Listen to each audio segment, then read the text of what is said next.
দেখো এখানে কি বলেছে, কোনো মূলধন বার্ষিক 6.14% সরল সুদের হারে কত বছরে দ্বিগুণ হবে, তাই না? তাহলে আমাদেরকে কি বের করতে হবে, কত বছরে বের করতে হবে। তাই জন্য আমরা কি বলবো, এখানে কি কি দেয়া আছে দেখো। এখানে বলবে, এখানে সুদের হার কত বলা আছে বলো, সুদের হার হার আর ওটা কত দেওয়া আছে, 6.14%, তাই না? আর এটাকে সমান সমান আমরা কি লিখতে পারি বলো, 4 ছক 24 আর 1 25। তাহলে আমরা এটাকে লিখতে পারি 25/4%, তাই না? এবারে দেখো বলছে কোনো মূলধন, তাই না? তাহলে মূলধনের পরিমাণটা বলা নেই, এটা আমরাকে ধরে নেব। তাহলে কি বলবে, বলবে ধরি মূলধন সমান সমান, মূলধনটা আমরা পি জানি, তাহলে মূলধন পি সমান সমান আমরা কি ধরবো, x টাকা, তাই না? এবারে কি বলছে দেখো, বলছে কত বছরে দ্বিগুণ হবে। দ্বিগুণ হবে মানে কি, যখন তোমাকে টাকাটা ফেরত দেবে সুদ আর আসল মিলিয়ে দেবে, তাহলে সুদ আর আসল মিলিয়ে হবে দ্বিগুণ, তাই না? তাহলে সুদ আসল কত হবে, বলে সুদ আসলে হবে হচ্ছে, সুদ আসলে কত হচ্ছে আমার 2x, ডবল হচ্ছে। যে টাকাটা দিচ্ছ তার দ্বিগুণ টাকা তোমাকে ফেরত দিচ্ছে, তাই না? তাহলে এটা কত হচ্ছে, 2x টাকা, তাই না? তাহলে সুদটা কত হচ্ছে বলো, সুদ হচ্ছে আমার, সুদটাকে আমরা আই জানি, তাহলে এটাকে আই বলবো। সুদ আই সমান সমান কত বলো, 2x মাইনাস হচ্ছে এক্স, তাই না? এখানে সুদ আর আসল মিলিয়ে বলা আছে। এখান থেকে যদি আমি আসলটা মানে মূলধনটাকে যদি বাদ দিই, তাহলে সুদটা পড়ে থাকবে। তাহলে সুদ আমার কত বলো, 2x - x টাকা। এটা সমান সমান কত বলো, x টাকা। বুঝতে পারলে? এবারে আমাদের দেখো সুদের হার বলা আছে, মূলধন আমি জেনে গেছি, সুদ আমার জানা আছে। আমাকে বের করতে হবে কত বছরে, মানে সময়টা বের করতে হবে। তাহলে বলবে সময় টি সমান সমান কত আসবে বলো, সময় টি সমান সমান আমরা কি জানি, আমরা জানি একটা সূত্র জানো, আমরা জানি I equal to P R T by 100, তাই না? এবার এখান থেকে যদি আমি টির মানটা বের করি তাহলে কি হবে বলো, টি সমান সমান আসবে, আইটাকে আই ইন্টু 100, 100টা পাশে গুণ করে দাও, তাহলে কত হবে, আই ইন্টু 100, আর এই পি আরটা পাশে দিয়ে ভাগ করে দেবে, তাহলে কত হবে, পি আর। বুঝতে পারলে? তাহলে সময়ের সূত্র কি আসবে, আই ইন্টু 100/পি আর। বুঝতে পারলে? আই ইন্টু 100 বাই হচ্ছে পি আর। এবার এগুলো মানগুলো আমরা বসাবো এখানে এক এক করে, কেমন? মান কি কি দেয়া আছে বলো এখানে, মান দেয়া আছে দেখো, আই এর মান কত দেয়া আছে আমার, এখানে আই দেওয়া আছে x টাকা। তাহলে এক্স ইন্টু 100, আই ইন্টু 100/পি, পি কত এখানে এক্স, এক্স ইন্টু আর, সুদের আর মানে কি, সুদের হার না, সেটা কত দেওয়া আছে বলো, 25/4। এত সময় বের করছি, তাহলে এর একক কি হবে, বছর হবে, কারণ এখানে আমাদের বার্ষিক সুদের হারের কথা বলা আছে। তাহলে কি দেখো, উপরের এক্সটা নিচের এক্সটা কেটে গেল, উপরে যেটা থাকছে ওটাকে তেমন রেখে দাও, নিচে যদি কোনো ভগ্নাংশ থাকে সেটাকে আমরা যখন উপরে তুলবো এটা কি হবে, উল্টে যাবে, মানে 4/25 হয়ে যাবে, কেমন, 4/25 এত বছর। উপরে যেটা থাকলো সেটা রাখবে, নিচের যদি ভগ্নাংশ থাকে, এরকম যদি জটিল ভগ্নাংশ হয়, সেক্ষেত্রে নিচের ভগ্নাংশটা যখন আমি উপরে তুলবো এটাকে উল্টে যাবে, মানে যা থাকবে উপরেরটা নিচে যাবে, নিচেরটা উপরে আসবে। এবারে কাটাকাটি করো, 25 × 25, 25×4 = 100। তার মানে এটা কত হলো, 4×4 = 16 বছর। এত বছর আমাদের অ্যান্সার হয়ে গেল। বার্ষিক সরল সুদের হার 4% থেকে 3.34% হওয়ায় অমলবাবুর বার্ষিক আয় 60 টাকা কমে যাচ্ছে। আয় কমছে মানে কি, সুদ যেটা সেটা কমে যাচ্ছে, তাই না? মানে 4% হারে যে সুদটা পাচ্ছিল, 3.34 হারে যে সুদটা পাচ্ছে তাতে 60 টাকা কম আছে। মানে এই 4% হারের সুদ থেকে আমি এই পার্সেন্ট হারে যে সুদটা পাচ্ছি সেটা বিয়োগ করবো, করলে 60 টাকা আসবে। সাধারণ সুদই তো আয়, আয়টা তো সুদ। তাহলে 4% হারের সুদ থেকে আমরা এই সুদটা বিয়োগ করবো, কেমন? তাহলে বলবে ধরি, এখানে যেহেতু মূলধন বলা নেই তাহলে আমরা মূলধনটাকে ধরে নেব, কেমন? বলবে ধরি মূলধন পি সমান সমান হচ্ছে x টাকা, কেমন? আর এখানে দেখো বার্ষিক আয়ের কথা বলছে, তাই না? তাহলে এখানে বার্ষিক আয় যেহেতু বলছে, তাহলে সময় কত বলো এখানে, সময় হচ্ছে, সময় টিটা সমান সমান কত, 1 বছরের কথা বলছে না, বার্ষিক মানে কি 1 বছরের কথা বলছে। তাহলে 1 বছরের আয় যেহেতু 60 টাকা কমছে, তাহলে সময় হচ্ছে টি, টিটা সমান সমান হচ্ছে 1 বছর, ঠিক আছে? তাহলে এখানে সরাসরি শর্তানুসারে লিখবে, যেহেতু 2 নম্বর আলাদা আলাদা করে বের করার দরকার নেই, শর্তানুসারে বলে লিখবে। এবারে দেখো আমরা সুদের সূত্র কি জানি বলো, আই ইকুয়াল টু আমরা কি জানি, আই সমান সমান আমরা জানি পি আর টি বাই 100, তাই না? তাহলে এখানে প্রথমটাতে এই 4% হারে যে সুদটা দিচ্ছিল তাতে বেশি দিচ্ছিল, এখানে কম দিচ্ছে, তাহলে এখানে প্রথমেরটা আমি আগে লিখবো। তাহলে পি মানে কত এখানে এক্স, আর মানে কত 4%, টাইম কত এখানে 1 বছর বাই 100। এই 4% হারে যে সুদ দিচ্ছে সেটা কি এর থেকে 60 টাকা বেশি, মানে এখানে 60 টাকা কম আছে, তাহলে এই সুদটা কত হবে বলো, পি এক্স। পি আর কত এখানে বলো, 3×3=4, তাই না? পি আর টি টাইম কত এখানে 1 বছর বাই 100 সমান সমান কত, 60 টাকা কম, এখানে 60 টাকা, এতে 60 টাকা কম দিচ্ছে। এইটা সমাধান করলে আমাদের আমরা কিছু মান পাবো, এক্স এর মানটা পেয়ে যাবো। কি আসবে দেখো এখানে, নিচে হচ্ছে 100, উপরে কত 4x, কত আসবে এক্স 4/15/4, সমান কত 60 টাকা, তাই না? তাহলে এটা সমান কি আসবে বলো, 15x/4, 15x/4, নিচে হচ্ছে 100, সমান হচ্ছে 60 টাকা। কোনাকুনি গুণ করলে কি হবে বলো, 4x minus 15x/4 is equal to 60, আর এই দুটো শূন্য বসে যাওয়ার পরে 60,000, তাই না? কারণ 6,000, সরি, 60 × 100 করলে কি হয়, দুটো শূন্য পরে বসে যাবে না, 60, দুটো শূন্য 6,000। এবারে এটা লসাগু করো, কত আসবে 4, 4×4 16x মাইনাস 4x সমান সমান কত 6,000। এটা কত আসবে, x/4 সমান সমান হচ্ছে 6,000, তাই না? তাহলে এটা সমান সমান কত আসবে, x সমান সমান 4×4 = 24,000। তাহলে মূলধনটা কত, মূলধনের পরিমাণ হচ্ছে 24,000 টাকা। তাহলে বলবো অতএব মূলধন হলো 24,000 টাকা। এটা হয়ে গেল answer। আচ্ছা, 3 নম্বর প্রশ্নটা কি বলা আছে দেখো, শতকরা বার্ষিক সরল সুদের হার কত হলে কোনো টাকার 4 বছরের সুদ আসলের 8/25 হবে তা নির্ণয় করি। তাহলে বার্ষিক সরল সুদের হার কত হলে, তাই না? তাহলে সুদের হার আমাকে বের করতে হবে। 4 বছরের সুদ আসলের 8/25 হবে, তাহলে সুদটা কি হবে, আসলের 8/25। তাহলে আসলটাকে আমরা ধরে নেব, কি বলবো, বলবে ধরি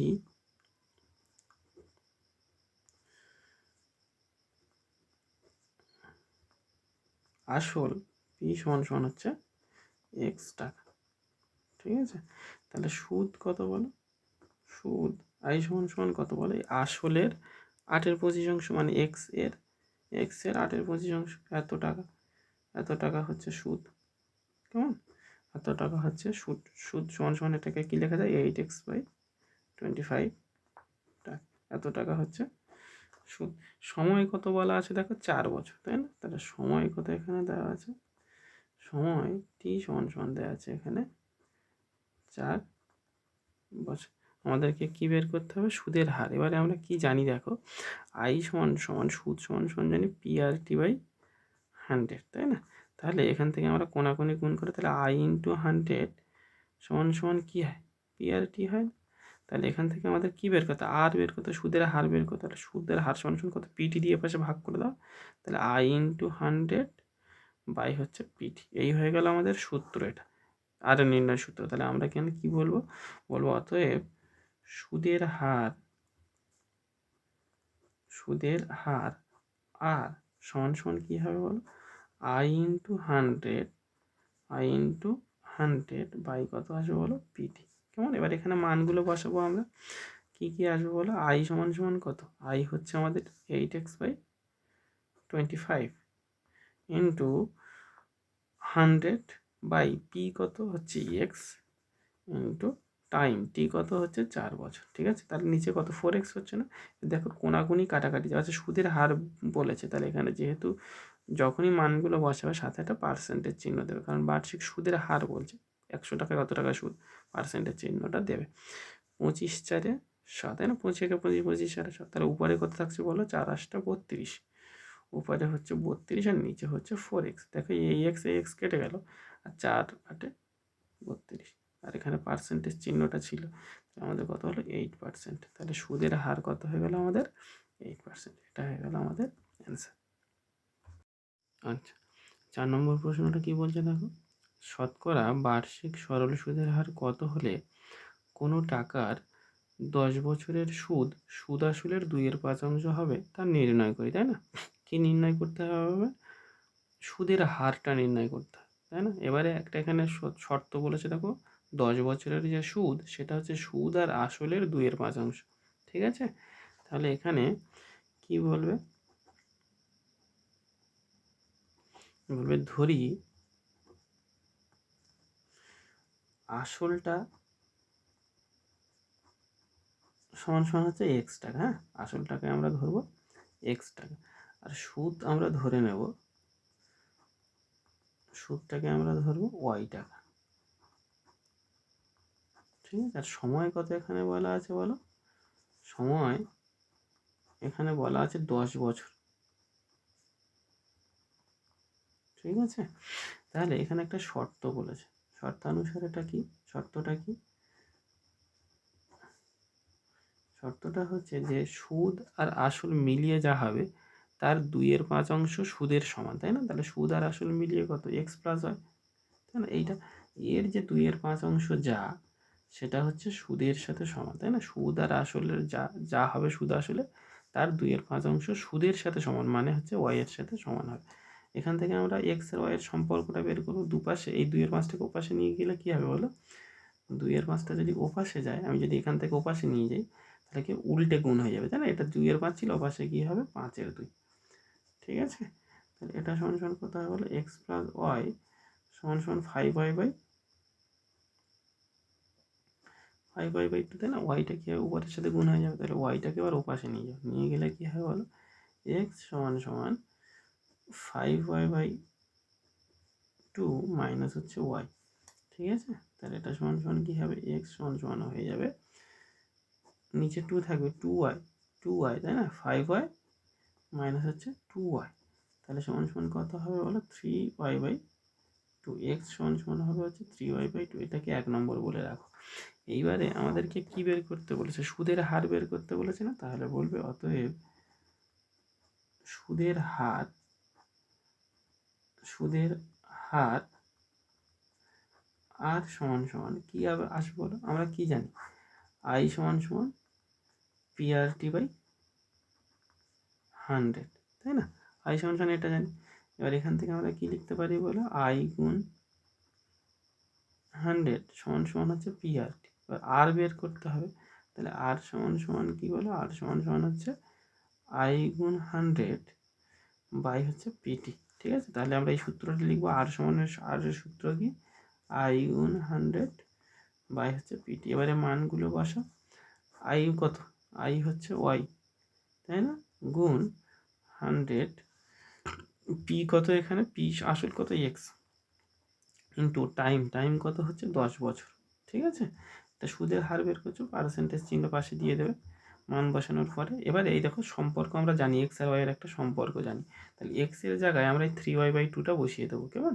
তাহলে ওয়াই যেমন আছে তেমন রেখে দাও, গুণ 100 রাখো, এক্স এর জায়গা থেকে লিখবো 3y/2 গুণ হচ্ছে 10, এখানে পাশে পার্সেন্টেজ চিহ্নটা দেবে, বলে দেবে যেহেতু এক্স সমান সমান হচ্ছে 3y/2, ঠিক আছে? এইবারে দেখো এই শেষ শূন্য কেটে গেল, তাহলে উপরে কত থাকছে বলো, 10y, আর নিচের যে ভগ্নাংশটা সেটা উপরে তুললে কি উল্টে যাবে, উল্টে গুণ হবে, তাহলে কত হবে 2/3 হয়, ঠিক আছে? নিচে যদি কোনো ভগ্নাংশ থাকে তাহলে সেটা উল্টে যাবে উপরে তুললে, ঠিক আছে? এই ওয়াইটা আর এই ওয়াইটা কেটে গেল, তাহলে উপরে কত থাকছে বলো 20, 10 আর 2 গুণ করলে 20, আর নিচে থাকছে 3, এত পার্সেন্ট। এটাকে যদি তুমি ভগ্নাংশে প্রকাশ করো, মিশ্র ভগ্নাংশে করো, তাহলে কি হবে 3 6 18 থাকছে 2, তাহলে 2/3 এত পার্সেন্টেজ। না পারলে খেতে পাশে ভাগ করে দেখে নেবে, 3 দিয়ে 20কে ভাগ করবে, কেমন?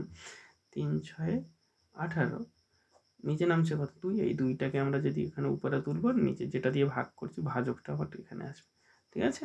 6/2/3, 6/2/3 শতাংশ, এটাই হচ্ছে আমাদের সুদের হার, এটাই হয়ে গেল অ্যান্সার।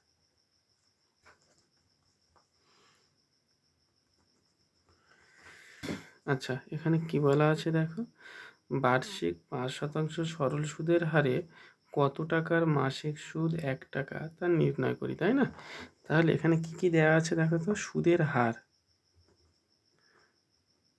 সুদের হার, হার সমান সমান কত বলা আছে বলো, 5% বলা আছে। কেমন? সময়টা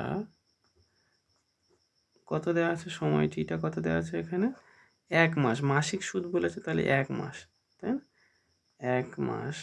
আর সুদ কত বলা আছে এখানে, সুদ আইটা কত বলা আছে, 1 টাকা। ঠিক আছে, এবারে এখানে দেখো বার্ষিক সুদের হারের কথা বলেছে, তাই না? বার্ষিক মানে হচ্ছে 1 বছরে 100 টাকায় 5 টাকা সুদ দেয়। তাহলে এটা আমার সময়টাকে আমার কি করতে হবে, বছরে করে নিতে হবে। তাহলে 1 মাস সমান সমান কত, 1/12 বছর। ঠিক আছে, এই 1/12 বছরে 1 টাকা সুদ দিচ্ছে, তাই না? 1 মাস এই টাকা মানে 1/12 বছরে এই টাকাটা সুদ দিচ্ছে। এত বছরে এই টাকাটা সুদ দিলে আসলটা আমার কত? ঠিক আছে, তাহলে বলবে আসল, আসল পি সমান সমান কী হয় বলো তো, আসল পি সমান সমান, দেখো আই সমান সমান কী হয়, আই সমান সমান পি আর টি বাই 100 হয়ে থাকে, তাই না? তাহলে এখান থেকে আমরা কি বলতে পারি, কোনাকুনি গুণ করো, আই গুণ 100 is equal to P R টি, তাই না? তাহলে আমার কি বের করতে হবে, পিটা বের করতে হবে। তাহলে পি সমান সমান কত বলতে পারি আমরা, আর টি দিয়ে ভাগ করে দাও। তাহলে আই গুণ হচ্ছে 100 সবাই হচ্ছে আর টি। ঠিক আছে, তাহলে সূত্রটা কি আসলো, আই গুণ 100 বাই হচ্ছে আর টি। এবারে মান বসাও, আই কত, এখানে সুদ কত, সুদ কত, 1 টাকা, সুদ হচ্ছে 1 টাকা, আসল হচ্ছে 100। আচ্ছা, আর কত এখানে বলা আছে, আর বলা আছে 5%, আর টাইম বলা আছে 1/12 বছর। ঠিক আছে, এটাই হচ্ছে আমাদের টাকা। ঠিক আছে, আসল বের করছি, তাহলে দেখো কি আসবে, টাকা। এবারে কাটাকাটি করো, 5 20 100, তাহলে উপরে কি থাকছে, উপরে থাকছে 20 আর নিচে থাকছে 1/12, এটাকে উপরে তুললে কত, 12, 12/1 মানে হচ্ছে 12, 12/1 মানে হচ্ছে 12। ঠিক আছে, এটাকে গুণ করলে কত, 12 দুগুণ 24, আর এই 0 240 টাকা। এটাই হয়ে গেল আমাদের আসল। ঠিক আছে, এটাই হয়ে যাবে আমাদের আসল টাকা।